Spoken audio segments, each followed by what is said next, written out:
Hi, my name's PJ, and welcome to our short presentation. Have you ever wondered how the rich keep getting richer while broke people stay broke and the middle class seems to be shrinking? Well, this isn't nearly as mysterious as it may appear when you examine the specific differences in how broke people, the middle class, and the rich spend their money. Now, this is such a simple concept, yet so profound, it nearly knocked me out of my chair when I finally understood it. I'm going to show you exactly how the rich spend their money, and you can evaluate for yourself why they keep getting richer and the broke keep getting broker, and why the middle class remains so stressed out. Now, to get started, I'd like to review some financial terms we'll be using during this presentation. The terms that you need to be familiar with are cash flow, which means money you bring in, expenses, which means money you spend, assets. Now, this is the most confusing one. You're probably familiar with the traditional definition of an asset, which is something you own or have equity in. However, back in the 1990s, Robert Kiyosaki introduced us to a new definition of an asset in his groundbreaking Rich Dad, Poor Dad series of books.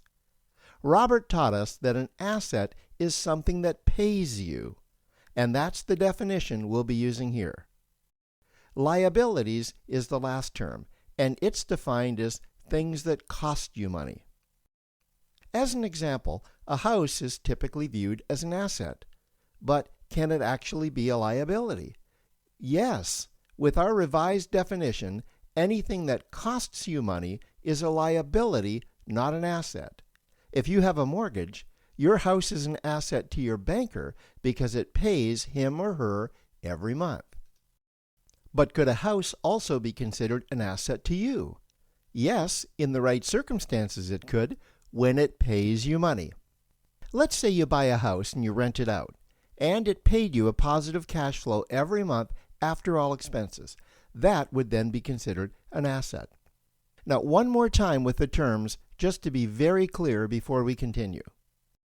Cash flow is money you make. Expenses, that's money you spend. An asset pays you, and a liability costs you. Now let's take a look at how broke people spend their money. Now, when I say broke people, I'm not referring to the destitute. I'm speaking about that large portion of our society that lives from paycheck to paycheck and who never seem to have any money. In fact, most times there's more month left at the end of their money, and I'm sure many of you can relate to that group. On payday, broke people buy what I'm going to call stuff. Well, what's stuff? Well, that's inexpensive things that people buy that they don't really need to survive. You go into someone's house and you can't find any counter or tabletop space in the whole house because of all the stuff on it. Their house and their cars are full and cluttered with stuff. Well, where do they get all this stuff? They buy it at the flea market, at the garage sale, at the dollar store, at the craft show. So cash flow comes in and then it goes straight out the expense column to buy stuff. You see, broke people never really educate themselves on assets and liabilities. They justify buying all of this stuff by claiming that it costs so little. But over the years, it's all they ever have. The problem is their cash flow never produced or created more cash flow. Now, please understand, I'm not undermining or taking any shots at this or any group. I just see a lot of financial difficulty out there, and it really doesn't need to be that way. Creating wealth isn't a mystery, it's a formula. The only reason someone doesn't create wealth is because they either don't know the formula or they don't apply the formula. Now let's take a look at the middle class. The middle class is the group that society mistakenly thinks are rich. They're not. Yes, they typically earn a six-figure income, and many of them appear rich, but it's what they buy with their money that keeps them prisoners of the middle class. What they typically buy are liabilities. Remember the definition of a liability? Things that cost you. By buying liabilities, the money gets pushed up and out their expense column.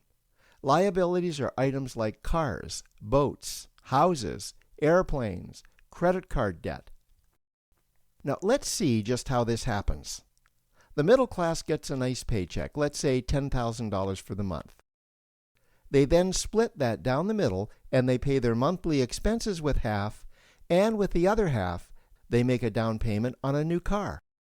The car costs $5,000 down, and after they add on the insurance and the maintenance, that liability now costs $1,100 new dollars every single month.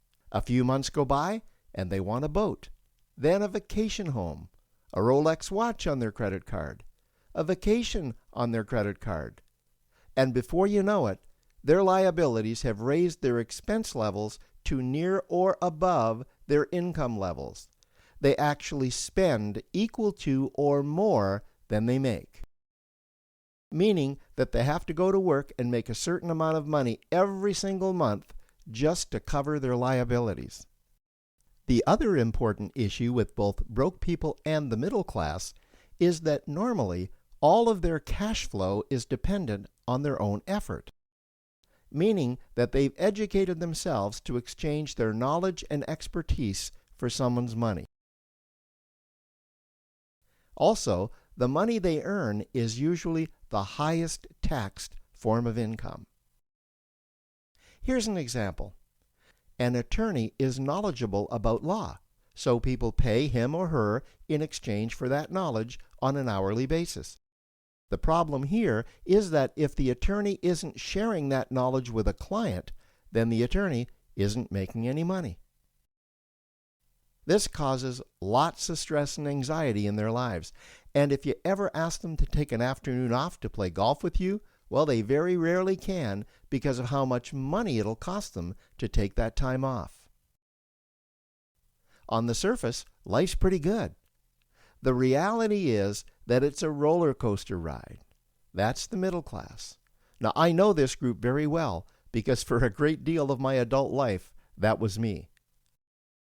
Now let's take a look at how the rich people spend their money. Rich people acquire assets. Again, an asset is something that pays you. If you want to become rich, buy assets that earn you more money. The money cycle looks like this.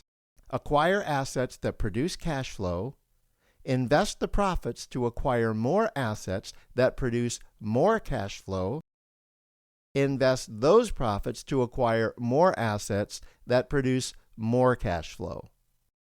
The rich spend their money and acquire things that produce more money. Here are a few examples of assets that produce more money. Investments are the obvious ones: stocks, bonds, real estate. Education is another asset. If you learn how to do something that produces more money for you and you actually do it, that's buying an asset. There's a great quote that goes, "If you think education is expensive, you should see how expensive stupidity is." Another example of assets you can acquire that pay you are cash-generating opportunities, especially those opportunities that can create a passive cash flow. Passive meaning that once you build it up, the money continues to flow whether you're still building it or not. Here's a small example. Let's suppose you bought a pinball machine and you put it in a barber shop, and you don't spend any of the profits. You save them until you can buy another pinball machine and put it in another barber shop. This, by the way, was Warren Buffett's first business. If you don't know who Warren Buffett is, he's one of the top 2 richest men in America. The rich are extremely eager to find those passive cash-generating opportunities because those opportunities continue to pay them month after month, year after year, long after they've stopped working the opportunity. You know, I see this happen again and again with successful entrepreneurs. They find a passive cash flow stream that they build up, and it continues to pay them month after month, year after year. They then take those profits and multiply them in another passive cash-generating opportunity, and then again in another. In conclusion, here's what I've learned over the years. You can't find these passive cash-generating opportunities unless you're open to hearing about them. Then, once you find them, you must be willing to see what fits you and then act. Now, the reason I say this is that I once answered a hokey little ad that I ended up generating 7 figures from, simply because I answered that ad and then took action. These opportunities are out there, you just need to find them. You also must be opportunistic enough that when the right situation does present itself, you don't miss it. So remember, broke people buy stuff, the middle class buy liabilities, and the rich acquire assets, preferably cash-generating opportunities that can create passive cash flow. They then take that cash flow and invest it in another asset that produces more cash flow. That's the wealth creation formula. Now, I trust you found this introductory information helpful. Now, to learn about one of the greatest cash-generating machines on the planet, click on the link below to proceed to Step 2.